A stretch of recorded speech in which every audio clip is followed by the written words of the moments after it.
কোনোদিন আমার dining table এরকম দেখেছো না? তো অ্যাকচুয়ালি জানো তো, রান্নাঘরের যাবতীয় জিনিসপত্র নিয়ে রেখে দিয়েছি এই টেবিলে।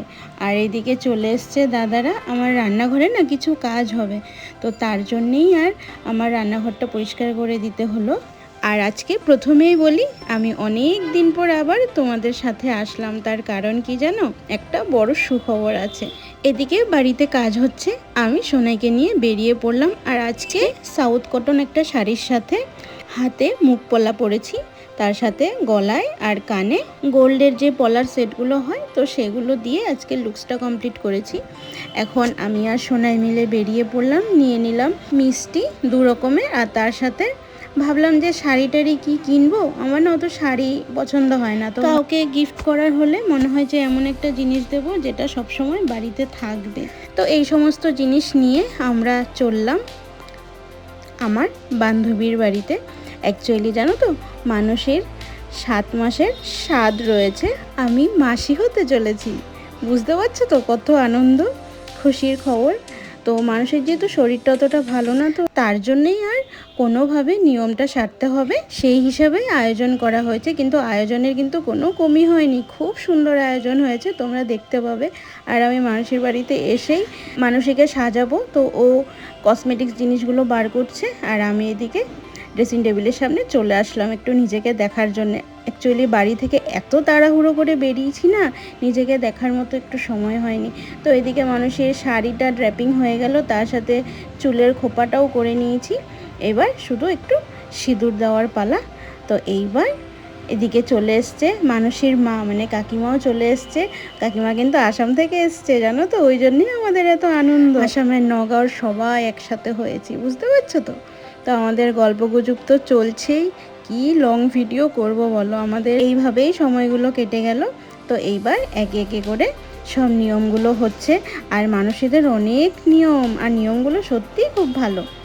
আগের দিন কাকিমার মানুষে মিলে সব ধরনের পিঠে পুলি যেগুলো হয় সেগুলো সব রেডি করেছে। এক এক জনের এক এক রকম নিয়ম, তাই না বলো? আর নিয়ম যেরকমই হোক, দেখতে কিন্তু খুব ভালো লাগে। আমি না ভিডিও করতে চাইছিলাম না, মানুষই বলছে যে না একটু ভিডিওতে নও, তুমি যে দিচ্ছ। তো এইগুলো বলছি, আমি আর ও মিলে হাসছি। এদিকে কাকিমা সব রেডি করছে। আর এগুলো ভিডিও কি জানো তো, মানুষের নজর লাগে, নজর খুব খারাপ। আমি আগে না বিশ্বাস করতাম না, কিন্তু এখন প্রতি মুহূর্তে বিশ্বাস করি।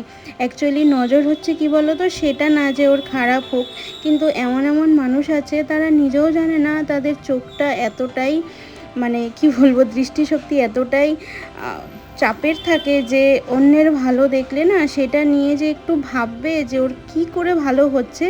এতেই জানো তো, যাদের একটু রাশি হালকা থাকে তাদের হুট করে নজরটা লেগে যায়, আর তাতেই না হয় শরীর খারাপ হবে, না হয় বাড়িতে ঝামেলা হবে, না হয় বাচ্চাদের কিছু না কিছু একটা হবে। তো এটা আমি খুব মানি, তো তার জন্যই আমি এতদিন ভিডিও দিইনি। আমাকে মানুষই বলেনি যে ভিডিও তুমি দিও না বা কিছু, আমি দিইনি। আমি অলরেডি মাসি হয়ে গেছি, জানো তো। তো তার জন্যেই আজকে ভিডিওটা দিচ্ছি। আর এদিকে দাদাও আশীর্বাদ করলো। দাদা বলতে মানুষের হাজব্যান্ড। সুন্দর করে আমাদের খুব সুন্দর সময়টা কাটলো। মানুষের আগে একটা ছেলে আছে, এইবার আরেকজন আসবে। আর সেদিন এত গরম পড়েছিল, আমাদের বের হওয়ার মতো আর কন্ডিশনে ছিলাম না, জানো তো। কিন্তু ওই যে যেতে হবে।